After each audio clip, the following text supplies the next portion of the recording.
Thank you so much to our sponsor of today's episode, Morgan Fitness. You can reach out to her for all your fitness needs at Morgan Bonafide on Instagram or morganfitness.com. All right, guys, we have an interview question before we get started today. Listen, pause, and then answer for yourself. Do my morals align with this organization or title that I'm going for?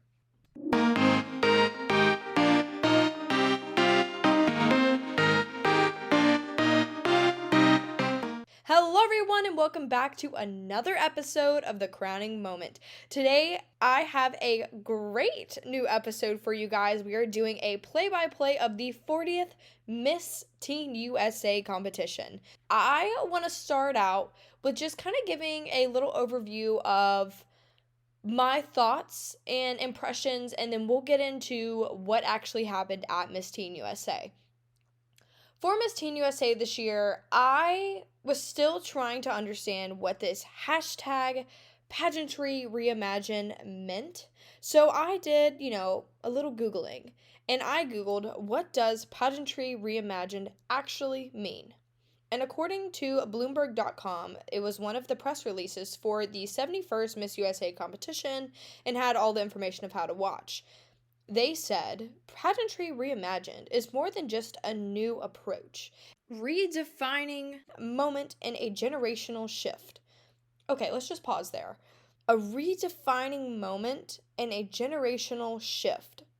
So does this mean, I'm kind of asking you guys to think about this a little bit with me. Does this mean that they're now going with more of our Gen Z millennial vibe? Or, what is this redefining moment? I have a few, things I'll throw in at the end that I think may be redefining, but okay, let's continue.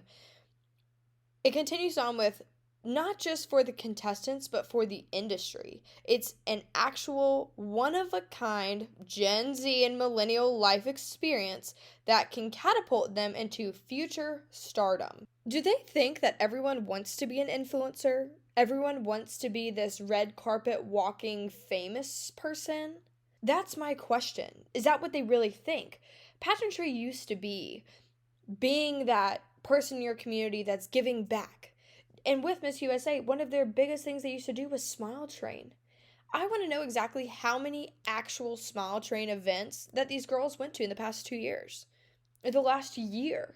I want to know exactly what they're doing with that community service space. If this is, pageantry reimagined, are we getting away from the community service? Does that not matter anymore at all? Just a few things to think about. All right, let's get started with what actually happened at Miss Teen USA. This was the 40th Miss Teen USA, and I wanted to go ahead and take note, with Crystal Stewart being the president of the Miss USA organization at the moment. She also owns Miss Brand LLC, as well as Miss Academy. The mission of Miss Academy is to elevate the status of women in society, beginning on the individual level, showing them the entirety of their potential and giving them the tools and access to utilize it through pageantry. Their vision at Miss Academy is committed to translating traditional value through pop culture. We envision a society in which every girl across cultural borders can become her best self through life and image education, with hands-on training in pageantry, guiding young women globally to love their individuality, discovering their talents, and knowing how to best present themselves and owning every aspect of who they are. Miss Academy will be a part of the history of female success. Currently, they have 2 locations, one in Uptown Park in Houston and the other one in Los Angeles. They are planning to have more Miss Academies coming near you. I heard through the grapevine that there's supposed to be one in Georgia coming, but don't quote me, I just got it from an inside source. I'm not sure, but maybe. Miss Academy is a pageant consulting, interview prep, walking, one of those different things that they have able for anyone out there in pageantry. It's not just for the Miss USA girls, but I wanted to go ahead and say how many teens that I found on Instagram and social media that actually went to Miss Academy, and let's see where they placed. The first teen that went was California teen, then North Carolina teen, Minnesota teen, Michigan teen, Montana teen, Texas teen, and Wisconsin teen. So just keep those in the back of your mind as we go along with this episode for who actually went to Miss Academy before they went to the competition for Teen USA. Now, they did do, prep work, I know, with a lot of the misses as a group at all of their different, vacations they went on. But these are girls that went out of their way to pay money. And there could be a few that I'm missing. Some girls may not have posted, but this is all that I could find from social media, from just looking at the tags of Miss Academy and what Miss Academy actually posted. We'll jump into state costumes for teens. The third runner-up was Wisconsin, and it was like the bumblebee, sunflower vibe, but she looked amazing. I really love this outfit. It was very unique, very well thought out. North Carolina was an emerald gemstone, and it was really pretty. When you look up close on it, you could tell that the outfit wasn't as, this sounds bad, but expensive as it was looking on stage. So whoever created her costume really knew what they were doing with how to make it look on stage versus in person. They did a really, really good job with it, and it was beautiful. I loved the headpiece of it, and I'll post these in the Instagram post so you guys can see like a little montage of what their outfits looked like from the state competition. And then the winner was Oklahoma, and I'm pretty sure that she was an oil person, like an oil rig. She had this like whole wooden thing that she walked out with, and it was like it literally looked like a base of an oil rig where the pipe comes through the center. And she had this really cool black beaded hair. She really thought this out, but maybe her sounding of, her caption of her outfit was great, but I would have definitely maybe not picked her first. I would have reversed this set and done Wisconsin first, then North Carolina, then Oklahoma as third runner-up. I was kind of interested, but, I mean, that doesn't even touch the Miss competition on the baffling of that. So, teen, you know what? I'll give it to you. That's fine. All right, let's hop into the top 16. Let's talk about who I assumed would be in top 16 versus who actually made it. So my picks for top 16 were Arizona, Connecticut, and I just want to add, Connecticut looks just like Lauren Norris from Alabama. She's a YouTuber. She'll have an episode on the podcast coming out soon, but they look very similar. They could be like cousins. Very similar. So Lauren, if you're listening, girl, you're beautiful and you have a double twin. Okay, so I had Arizona, Connecticut, Georgia, Hawaii, Minnesota, Nevada, Oklahoma, Tennessee, Alabama, California, North Carolina, Mississippi, New Jersey, and Arkansas. I did my research before starting, my picks of top 16. And I also had, some inkling that Ohio, which is Kylan Darnell, was going to have the most People's Choice votes because of her following on TikTok. Was I wrong? No. She had the most People's Choice votes, which is backed by paying for your spot in the top 16. This is not new to pageantry. Everybody knows it's a thing. It's just, fan favorite, People's Choice, whatever you want to call it. You're donating money for this person to be in the top 16. Kylan Darnell, beautiful girl. I love her TikTok. She's one of, the new rising stars from Alabama Rush. I was not getting that, hope you're having a great day, not just a good day vibe of her on stage. I don't know if it may have been the pressure of this new spotlight she's walked into, all of this influencing and fame that she's gained in the last 6 months. It may have been a lot mentally. And so I don't really know what was going on with her, but you could tell something was a little off. And I don't think that that's what hurt her making the top 16, or the actual top 15. But I do appreciate all of her TikTok fans really standing behind her and helping her out, getting her in that People's Choice fan favorite. But the only reason why I know that she didn't actually make top 15 is because I went and was counting, how many people were this many votes behind her. And I know that her TikTok following really, really, really, really helped her get into that. Because the backup for money would have been Massachusetts, and she didn't make it in the top 15 or top 16. So I knew that Kylan had to have had the fan favorite vote, which they later on said she did.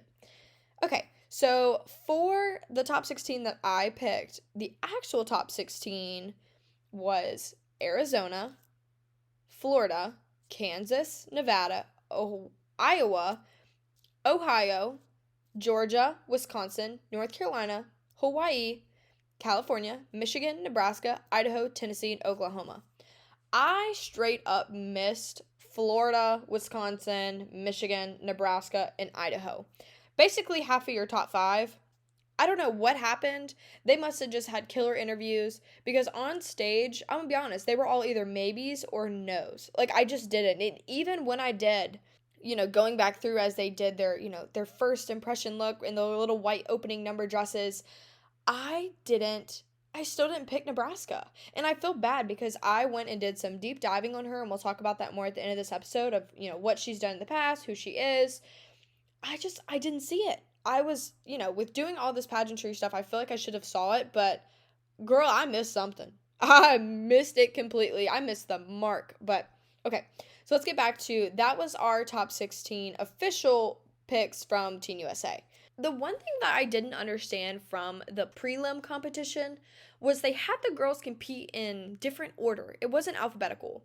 There was like a W mixed in with the A's. Mississippi was dead last after Wyoming.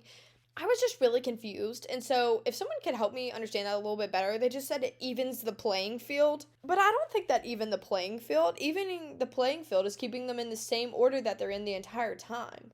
It honestly just confused the absolute mess out of everyone watching. And you're like, do I know my ABCs or am I crazy if you started it halfway through the show? It was just very weird, and how they described it in the beginning was something along like, from the girls that have done so much this year, that's where they placed in the it was a weird explanation. So it's like, well, did Mississippi not do anything her entire year? Because she's dead last.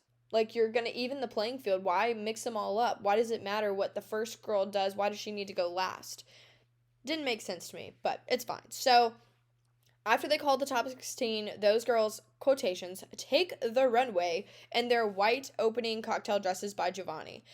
They were basically giving a hint away this whole time of what those opening number outs were going to look like because of the commercials that Giovanni did with Elle and Brianna about they had jumpsuit versions of it. And so I wish I would have dived, and I'm going to be more quick like thinking with those because they're almost doing like a Taylor Swift moment of her, having a specific nail color means that her next soundtrack is going to be this color. So I need to really look into that because Crystal Stewart really was doing something with that. She was really trying to be a Swiftie on us, and I didn't even catch it. So they took the runway, and from that I was like, yes, no, yes, no, yes, no, yes, no, maybe, maybe, maybe. So I just, I wasn't really sure what they were going to do after that. So they did fitness, and then they all did evening gown, and then they did a top 5 chat with Elle. So they went from the top 5 and they all had their interview outfits on. And so they immediately took it from 16 to 5. That was the most stressful breakdown I have ever seen. They weren't even live on television. I don't know why they took it down so fast. They could have done a top 12 just like they did for Miss Night for finals. Like, I didn't get that. I was like, oh my gosh, like, this is awful. So the top 5 that they picked were California, Tennessee, Michigan, Idaho, and Nebraska. The only one that I even picked would be in top 5 was Tennessee. My original top 5 was going to be Arizona, Georgia, North Carolina, Oklahoma, and Tennessee. That was it. I wasn't catching anyone else in there. Like, I was shooketh when they didn't even call Georgia or Oklahoma. Oklahoma, she was a former High School America. Georgia won America's Ideal Miss their first year, and then she competed at Georgia because that's allowed in that system, and she won. Like, on stage, 110% Georgia won. On stage. I don't know what her interview looked like. I'm assuming that's what held these girls back. I know Oklahoma had competed at least 3 or 4 times in Miss Oklahoma Teen USA before she actually won. I was shocked. I was so shocked. And let me just back it up. I was shocked that Minnesota didn't even make it into the top 16. Like, she had to be number 17, or the real number 16, I guess. I don't know. She had to be right there, and I was really sad because she had been killing social media all year long. I was real sad. But, so they have to sit down, chat with Elle, and they're like, it's just like prep questions. They weren't judged. They were just trying to get you ready. And what drove me absolutely bonkers the whole time, I wish you could see me right now, I'm like clapping with it. It drove me crazy was Idaho She is they're all beautiful. The most prettiest, cute little thing. She kept trying to be very pageant patty and give them the answer they wanted for these fun questions. They really want to get to know your personality. So, ladies out there, or men, whoever's listening, if they are doing fun prep questions, be your true, authentic self. I cannot preach it enough. Please, please, please, please, please, please, please be your true, authentic self, because this is going to really prep them for your actual interview question. Because they'll see, can she get serious? Can she hold her ground? Can she go by her morals? What can she do in her real serious question? Versus how is she going to act at a random, appearance out there as Miss Teen USA? Is she going to crumble and be awkward? Is she not going to butt in and say what she needs to say? Or is she going to be very, I believe that this or that, yeah, and this or that. No, you say, girl, I'm going to eat me a McChicken and I'm going to enjoy my time. Now, don't be crazy and say some crazy stuff. But there was really something funny that the guy over Road to Miss USA talked about California. California, one of the questions was like, would you rather reuse an outfit or be sustainable or something in one of the funny questions. And she talked about how she balls on a budget because she's a college student. But he mentioned, she was like, girl, you walked in, I don't know if it was Prada or Louboutin red bottoms, but she walked in with some fancy expensive shoe, and he was like, yeah, you ball on a budget for sure, girl, don't lie, you're bougie, just own it. It was so funny. I literally was dying. It was great. It was so great. But they go through these prep questions with Elle, which I'm still kind of iffy. Even Deshauna Barber, former Miss USA, was like, I'm not really liking this whole sit down panel, have fun chit chat.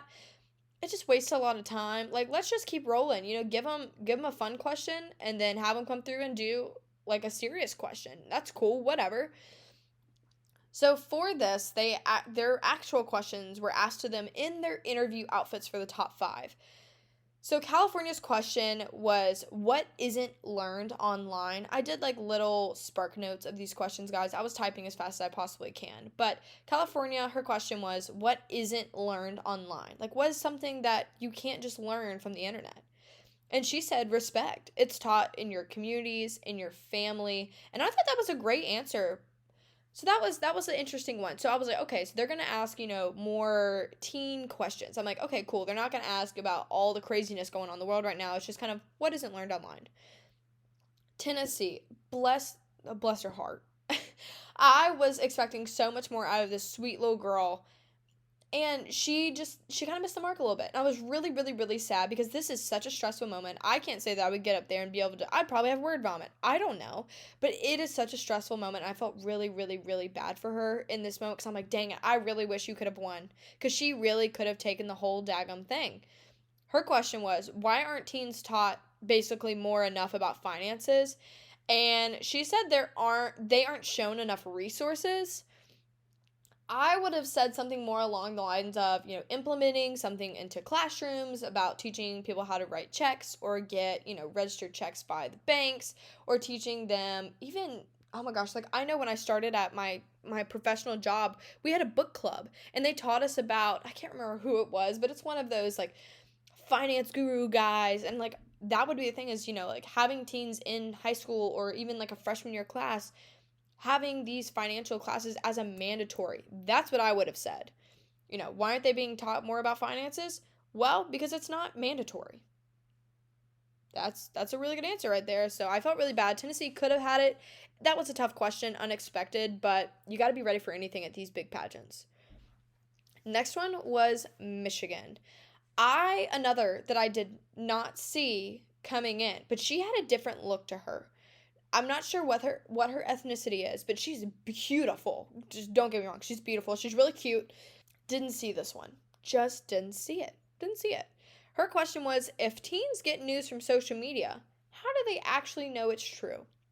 And I paused for a second and I'm like, you know what? I get most of my media from Twitter, Snapchat news. I don't even have cable at my apartment. So I was like, how is this girl really going to answer this? Because most kids our age don't have cable. They just don't. They can't afford it. It's too expensive. Or if you have like YouTube TV, you're buying it for a specific reason. You're not buying it to watch Fox News or CNN or NBC, ABC, or the local channels. You're just not. So her answer was that she basically verifies her news from the people around her, like her friends, and using TikTok.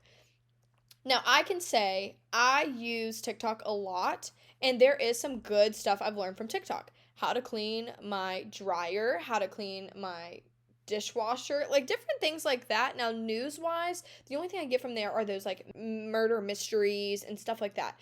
But they specifically ask, where do teens get it other than from social media? And she brought up TikTok.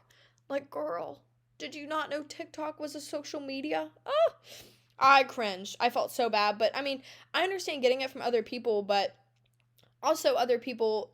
Honestly, today, can you really tell what is actual news if you're not even there on the crime scene or they're at it happening? No. So it's a really difficult question, but that's one that you got to look within and be like, how am I really going to answer this?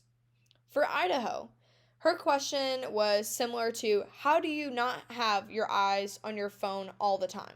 Like, what are you doing to not have that?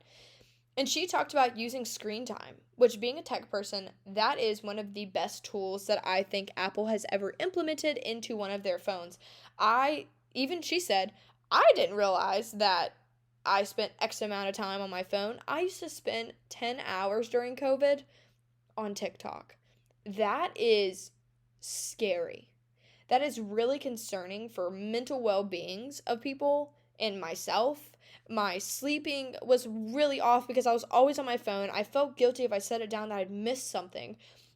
It was almost like FOMO for my phone. Like, it's odd. And so even she said that. She was like, I spent 9 hours on my phone a day. She's like, so I set up screen time.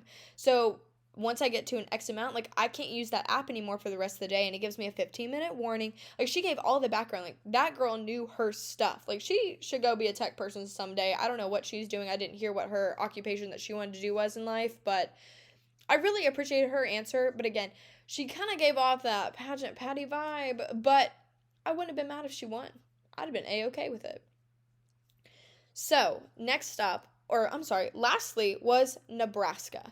I felt so bad because I just counted this girl out this whole time, but I remember texting one of my good pageant director friends, and I'm like, I feel like this girl is a sleeper cell. And when I say that, I mean, she's someone that's just kind of hanging out in the back, and it's when you least expect it, like that wild card. It's like going to High School America and being one of the, random states. For example, high school this year.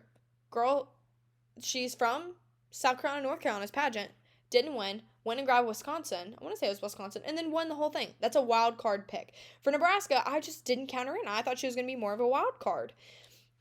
Her question was, why is it easier to send a text over a phone call? And, how can we fix that? And she said, it's better just to put the phone down and just have live conversations. Right then, our feed for the Miss USA live TV, it went out during half her question. So I was really like, oh my gosh, like I was screaming at my laptop. But it was basically along the lines of, I would much rather just have an in-person conversation with someone because it means so much more. And I was like, you know what? I like that answer. That's a good answer for what I heard of it. So then we come to our winnings. I want to talk about something different they did, which made it even more confused. If you're in the pageant world, you know it's fourth runner-up, third runner-up, second runner-up, first runner-up, winner. No. Miss Crystal Stewart said, we're not doing that. We're going to tell you exactly what you placed. You are fifth. You are fourth. You are third. You are second. And then you won the whole thing. As much as I appreciate it, it just doesn't feel the same. Because you get confused and you're like, wait, she was second, but who was first runner-up? Oh, no. The first runner-up is the winner. Number one is the winner. So it was really confusing. So, the placements of this, which I can kind of agree with it, but I was really worried about California ending up in the top two. I don't know why. It was just, very interesting. But before we get started, take note, California and Michigan were big-time Miss Academy girls, and that's funny. Interesting. Very, very interesting. So, the fourth runner-up was Tennessee, which after her onstage question made sense. Third runner-up was Michigan, which I was surprised Michigan didn't end up second runner-up, but she was third. Second runner-up was California, and I was like, okay. So which means you had Nebraska and Idaho left. And let me just say this again. I'm sorry. Fifth was Tennessee. Fourth was Michigan. Third was California. And then when it came down to Nebraska and Idaho, I just knew that it was going to be Nebraska without a doubt, no questions asked. She has this old school model-esque look to her. And if they're going for this pageantry reimagined influencer lifestyle, modeling, going to fashion shows, walking in New York Fashion Week, they're going to want that girl that looks to a T like a model, that could fit into any outfit that Sherry Hill or Giovanni or whoever threw on her, it would fit. And Nebraska was that fit. So I was just like, wow, okay, girl, okay. So second or first runner-up ended up being Idaho. And then the winner was Nebraska. And her reaction to winning was funny. She was like, me? Is it me? Like, am I the drama? But she was so surprised, and I loved it because it was so genuine.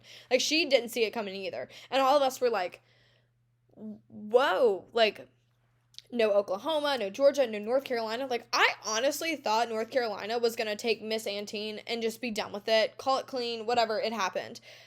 No. No, they did not. She didn't even make top 5. I was shook. But let me tell you about Miss Nebraska. I did my digging. She's done IJM. She's done High School America. She was top 5 in junior high the year that Ainsley Vick won. And I was like, why does this girl look so familiar? Because back then she had a little bit of longer hair, so she wore her hair down. It was still beautiful curls. I love the curls. And she was in the top 5 for that. And I was like, oh my goodness. Like, okay, this girl has done her time. I didn't know who she was before this. I'm not familiar with Nebraska pageants. One of my interns, Kaylin Thielen, filled me in. I'm like, girl, like, give me the tea. She's from Nebraska. And she was like, no, like, she is the most genuine, sweetest, nicest person ever. So I dived into, what did she do as Miss Nebraska Teen USA? What did she do? And she was all about words of affirmation, loving yourself. And I feel like that's something like her journey has been a part of, is learning to love herself and who she is and her culture. And she, all over her social media talked about, just loving herself and those words of affirmation. She would go into elementary schools. I think she went into about 4 or 5 of them all over her social media. And she really, she wants to be that community girl. So I'm excited for what she does as Teen USA. And I'm really going to look into this because I'm like, are they going to actually do community service stuff? Because I didn't see a single thing this past year surface to social media. Maybe I missed it, but I am like a social media queen. So I don't think so. Like, there just wasn't enough emphasis on that being in your community. All I saw this past year was driving a Porsche, living in fancy apartments, going to fancy events, walking runways, doing stuff like that. Like, I didn't see anything community service based like pageantry once was, but I guess, this is #pageantry reimagined. So I don't know.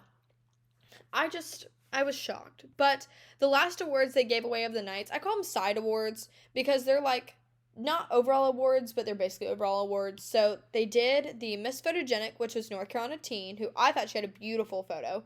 Costume contest again was Oklahoma Teen. Miss Congeniality was Nevada Teen. I really liked Nevada. She was so cool, very unique, very spunky. Loved her. Really, really, really liked her. I was so sad not to see her any top polls. I was very, very surprised. And then, of course, the fan favorite was Miss Ohio Teen, Kylan Darnell. Again, I really was so surprised that the community on TikTok came together for this girl. That is amazing. That tells you the impact she's made on people using social media. So I was really interested if they were going to go for someone that had that, really flaming hot social media, or they were going to go for the person that was in the community, or what. I still don't really know what they were looking for. They didn't really come up with that, but they did a video at the end of everything was over. I think it was Miss Teen USA that posted it on their account, and they went by each judge, and each judge said something about the Teen USA that just won, and then they, zoomed out on the picture of all of them. And they were like, she's unique, she's spunky, she's fresh, she's new, she's, fashionista, all of this stuff. And I was like, so that's what they were looking for. They wanted something spunky, new, fashionista. And that was the big emphasis they had on this, and definitely going into Miss, all about fashion, which I get. Miss USA is an icon. She is our fashion. She is it. She is the moment. Throwback to Chesley Chris, her and her power suits all the time. Yes, ma'am, you go do. I appreciate it. So yes, I think fashion does take a huge, huge emphasis in the Miss USA branding, but it really comes down to the girl at the end of the day. Who is she and who's she going to be in public? And that's what I'm interested to see what Nebraska does. I hope she gets out there and, does the whole thing. I hope she's fantastic throughout her year, but I'm just still so interested in what happened because my top two were Georgia and Oklahoma. I don't know. And I don't know even what system for them to go do next. I mean, they could turn around and do a UNM or UIM or IUM. They could do any of them and win without a doubt, no questions asked. But I think if they came back as misses, it would be cutthroat. So, guys, you never know what happens in the future. So I guess you'll have to check out next week on another episode of The Crowning Moment. Bye, guys.